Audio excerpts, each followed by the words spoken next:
જલારામ બાપા સામેની વિવાદિત ટિપ્પણી બાદ યાત્રાધામ વીરપુરમાં પણ વિરોધનો વંટોળ ઉભો થયો છે। યાત્રાધામ વીરપુરના આગેવાનો અને ભક્તોમાં આક્રોશ જોવા મળી રહ્યો છે।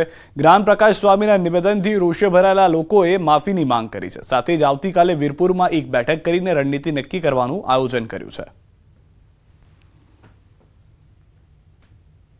જ્ઞાનપ્રકાશ સ્વામી જે વાત કરી એમાં ઇતિહાસ નથી, એ વહિયાત વાતો છે। राम नाम में लीन है देखत सब में राम।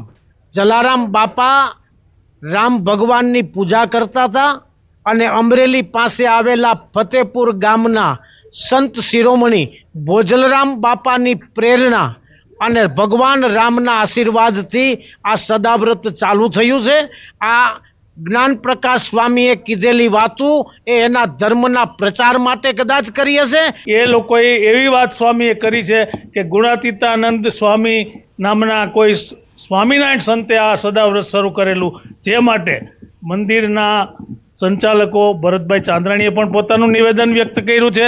વીરપુર ગામમાં પણ આ પ્રશ્ને ભયંકર રોષ ફાટી નીકળ્યો છે। જ્ઞાનપ્રકાશ સ્વામી જેવા વ્યક્તિએ કોઈ જે ટિપ્પણી કરી છે જેને એનું જ્ઞાન નથી, ખરેખર એની જે ટિપ્પણી છે ને અમે વીરપુર ગામ વતી અને સરપંચ વતી અમે એને વખોડીએ છીએ અને આવી ટિપ્પણી ખરેખર કરવી ન જોઈએ। એને